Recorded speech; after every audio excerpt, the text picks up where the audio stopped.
जय श्री कृष्णा, राधे राधे। भगतजनों, आज हम कार्तिक मास महात्म्य का 15वां, 16वां और 17वां अध्याय एक साथ सुनेंगे, क्योंकि 30 दिन में हमें 35 अध्याय सुनने हैं। इसीलिए किसी दिन हम 2 अध्याय तो किसी दिन हम 1 अध्याय, इस प्रकार से यह 35 अध्याय 30 दिन में पूरे किए जाएंगे। भगतजनों, आज की कथा में हम सुनेंगे तुलसी, आंवला और मालती की उत्पत्ति किस प्रकार हुई, और इसी के साथ करक चतुर्थी के व्रत का विधान जानेंगे और गृहस्थ आश्रम की क्या महिमा है यह जानेंगे।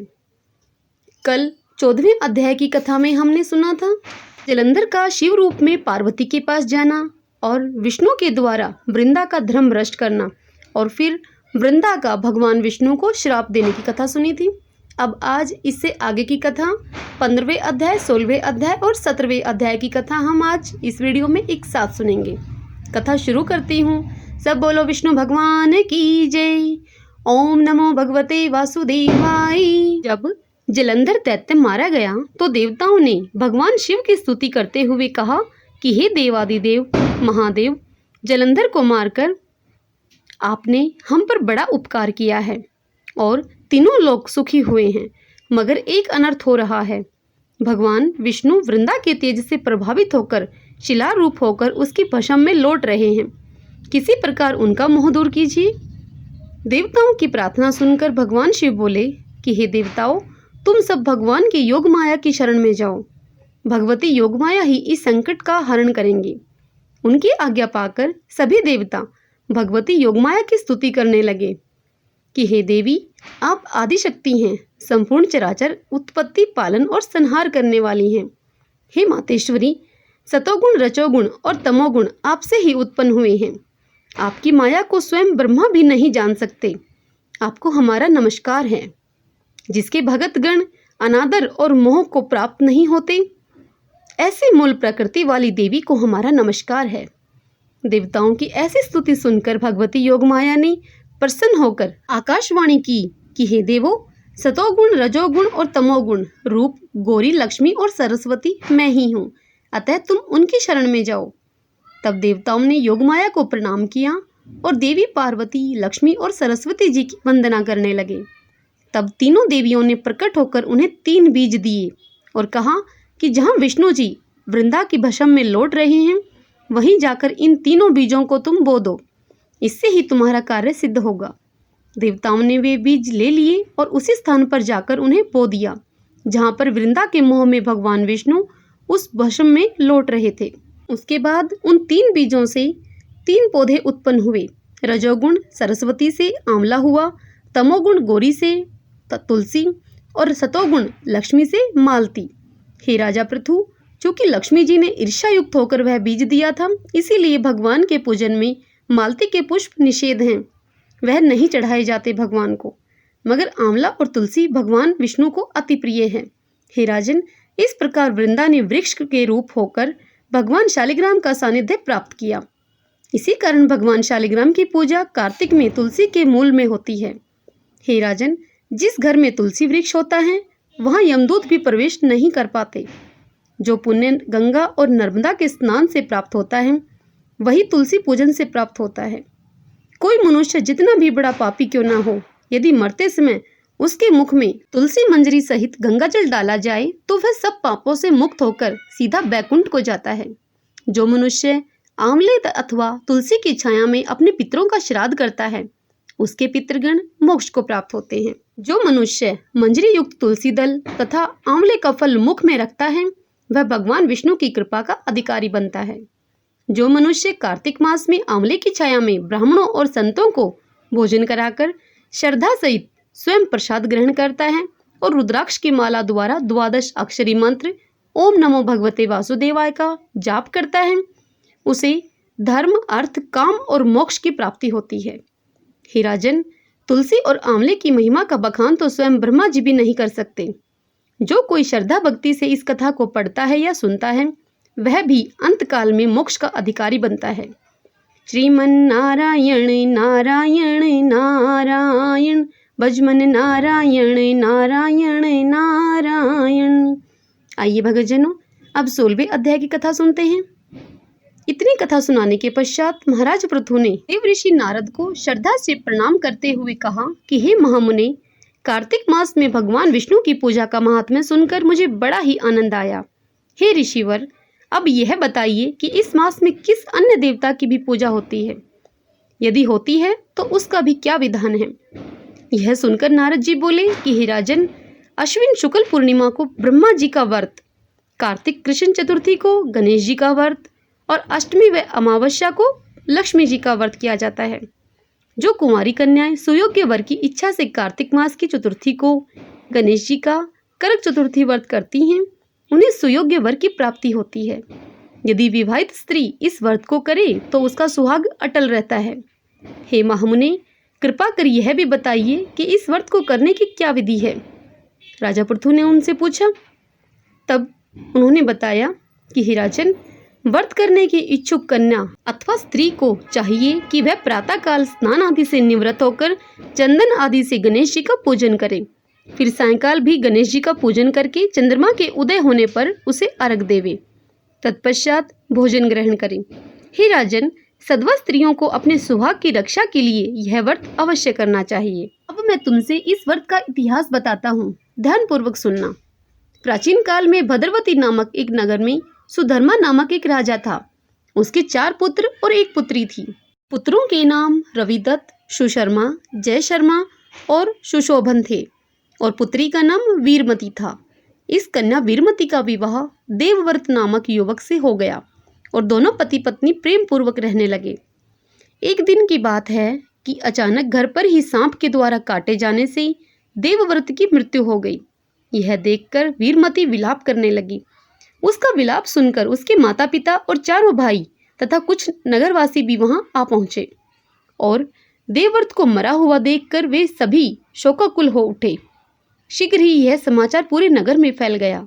उसी समय पुलस्त्य मुनि अचानक ही वहां आ पहुंचे और समाचार पाकर राजभवन गए।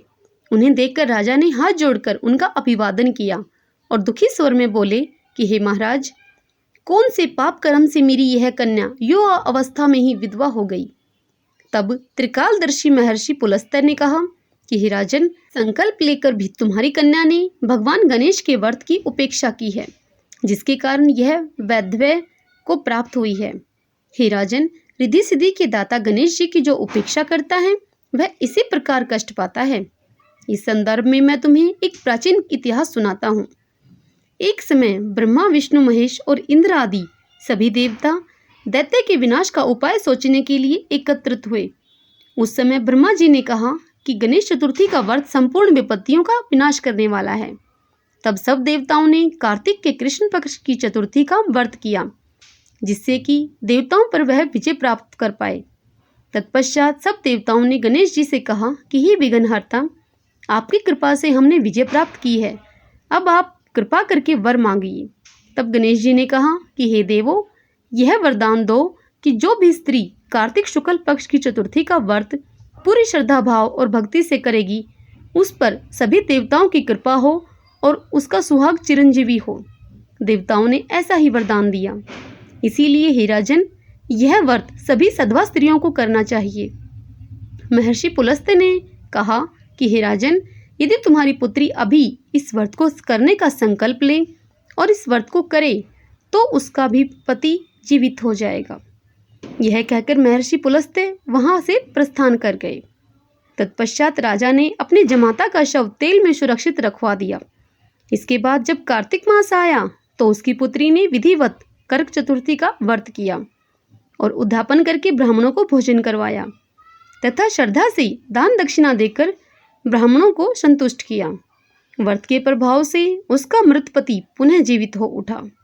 नारद जी ने कहा कि हे राजन, जो मनुष्य श्रद्धापूर्वक और विधि विधान से गणेश जी का पूजन तथा व्रत करता है, वह हर प्रकार के सुखों को भोगकर अंतकाल में देवलोक को जाता है। श्रीमन नारायण नारायण हरि हरि, भजमन नारायण नारायण हरि हरि। सब बोलो विष्णु भगवान की जय। आइए भगतजनों, अब 17वें अध्याय की कथा सुनते हैं। इस अध्याय में गृहस्थ आश्रम की महिमा दी हुई है। शुरू करती हूँ। सूत जी बोले कि हे मुनिगणों, एक बार श्री नारद जी ने समस्त वेदों के ज्ञाता व्यास जी से पूछा कि हे व्यास जी, चारों आश्रमों में गृहस्थ आश्रम को ही श्रेष्ठ क्यों माना गया है? इस संबंध में जानने की मेरी बड़ी ही प्रबल इच्छा है। हे महर्षि, आप तो स्वयं ज्ञाता हैं, किंतु फिर भी आपने पूछा है तो मैं बताता हूँ।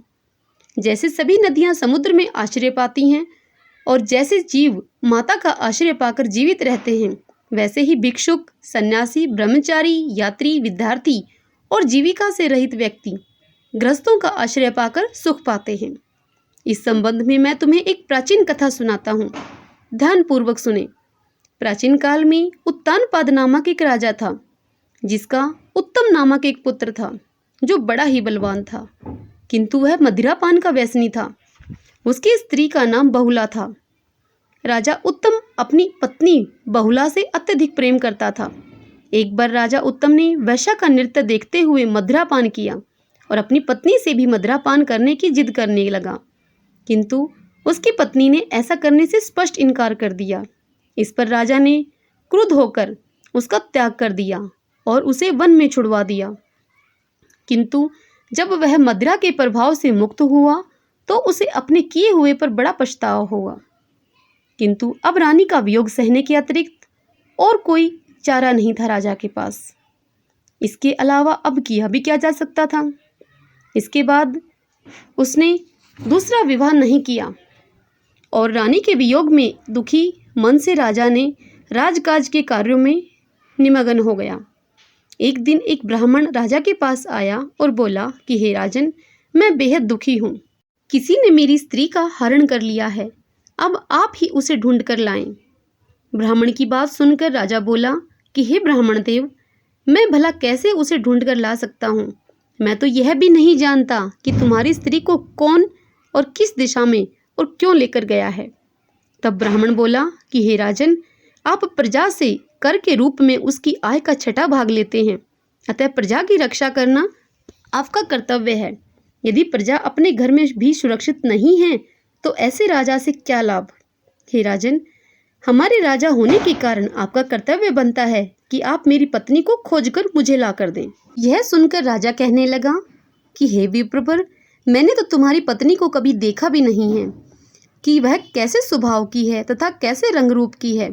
तब राजा को ब्राह्मण ने बताया कि हे राजन, वह कठोर वचन बोलने वाली, कर्कश स्वभाव की तथा कुरूपा है।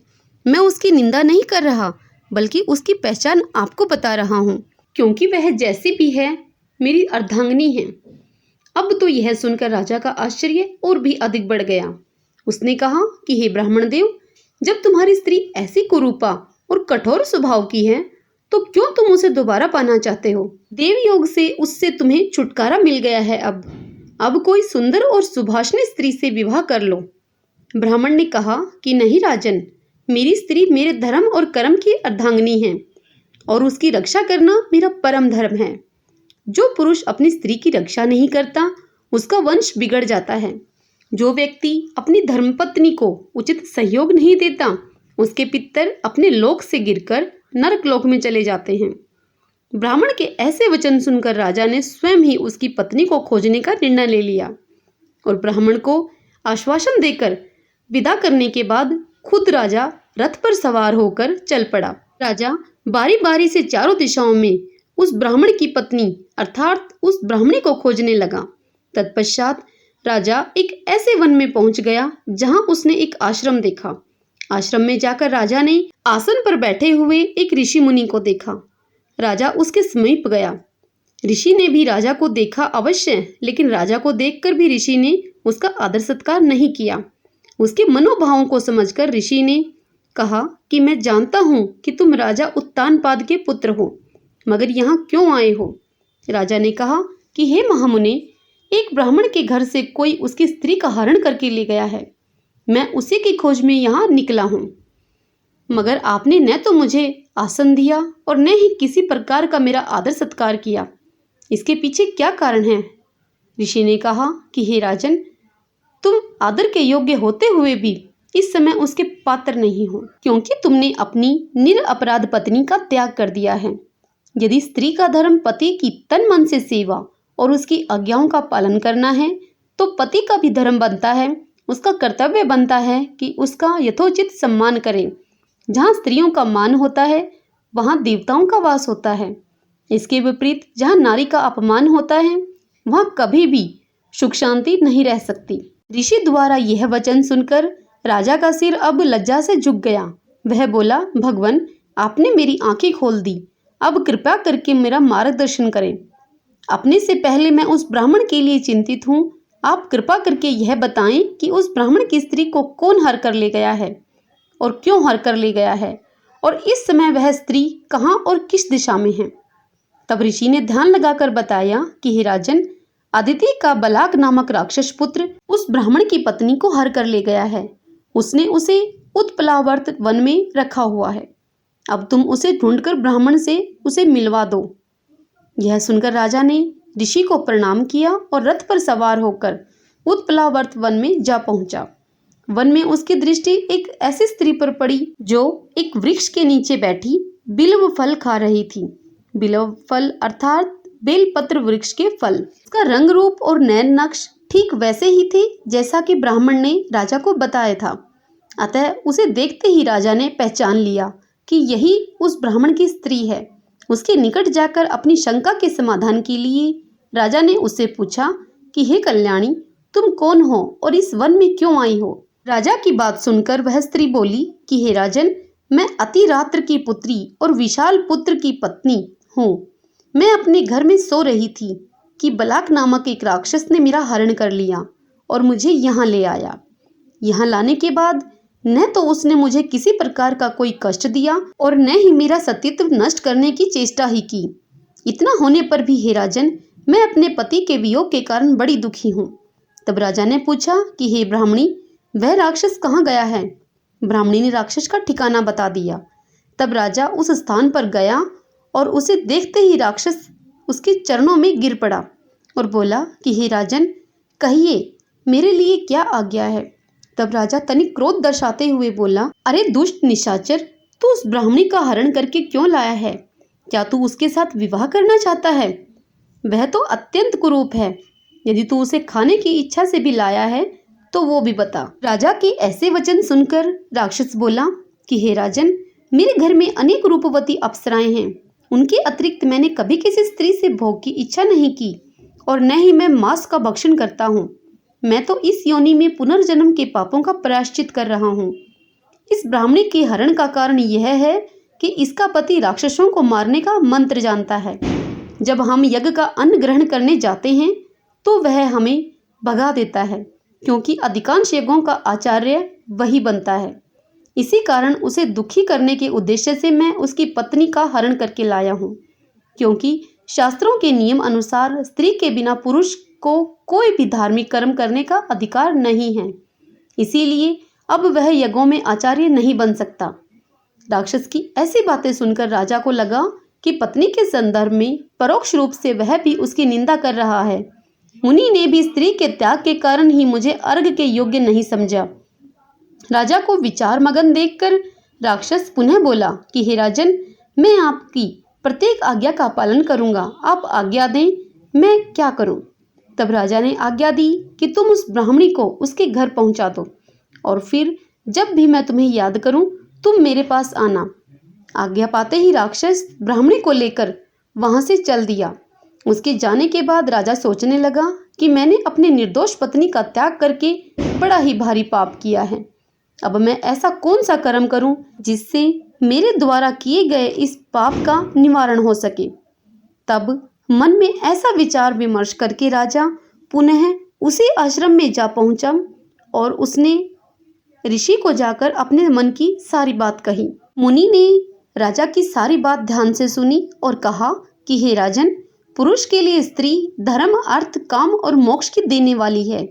इतना ही नहीं, स्त्री के बिना लोक अथवा परलोक में भी कहीं भी सुख की प्राप्ति नहीं होती है। स्त्री भले ही कुरूपा, रोगी, मूर्ख, दरिद्री अथवा बुरे स्वभाव की ही क्यों न हो, पुरुष को उसका सम्मान करना ही चाहिए। ऋषि की ऐसे वचन सुनकर राजा बोला कि हे महाराज, पत्नी को त्यागने का यह अपराध तो अब मुझसे हो ही गया है, किंतु अब आगे का मार्ग मुझे बताएं कि इस पाप का प्रायश्चित मैं कैसे करूं। कैसे हो सकता है इस पाप का प्रायश्चित। मैं ऐसा कौन सा कर्म करूं जिससे कि मुझे इस पाप से मुक्ति मिले। तब ऋषि बोले कि हे राजन, तुम्हें अपनी पत्नी से क्षमा मांगनी चाहिए। तब राजा बोला कि महाराज, मैं तो इतना भी नहीं जानता कि वह कहाँ और किस स्थिति में है, जीवित भी है या नहीं। तब ऋषि बोले कि हे राजन, तुम्हारी स्त्री जीवित है और इस समय नागलोक में है। उसे अकेले वन में विचरते देखकर शतापात नामक नाग उसे अपने लोक में ले गया, जहाँ उसकी नंदा नामक कन्या ने उसे घर में छिपा लिया। तुम्हें उसे वहां से मुक्त करवाना होगा। इस प्रकार राजा मुनि को प्रणाम करके अपने महल वापस गया। अपने महल में जाकर राजा ने बलाक राक्षस को याद किया, जो तुरंत ही उसके समक्ष उपस्थित हो गया। राजा ने उसे नागलोक से अपनी पत्नी को मुक्त कराकर लाने का आदेश दिया। आज्ञा पाते ही बलाक राक्षस नागलोक की ओर प्रस्थान कर गया। तभी पत्नी को पाकर वह ब्राह्मण भी राजा को धन्यवाद देने के लिए उस समय महल में आया। अपनी पत्नी को पाकर वह ब्राह्मण अत्यधिक प्रसन्न था और उसी समय बलाक राक्षस भी राजा की पत्नी को अर्थात रानी को नागलोक से ले आया, जिसे पाकर राजा अत्यधिक प्रसन्न हुआ। राजा ने अपनी आचरण के लिए अपनी रानी से क्षमा मांगी और फिर दोनों सुखी पूर्वक रहने लगे। हे राजन, इस कथा के माध्यम से मैंने तुम्हें गृहस्थ आश्रम का महात्म्य बता दिया है। अब यदि कुछ और सुनने की इच्छा है तो वो भी कहो। श्रीमन नारायण नारायण नारायण, भजमन नारायण नारायण नारायण। तब बोलो विष्णु भगवान की जय। जय श्री कृष्णा। राधे राधे।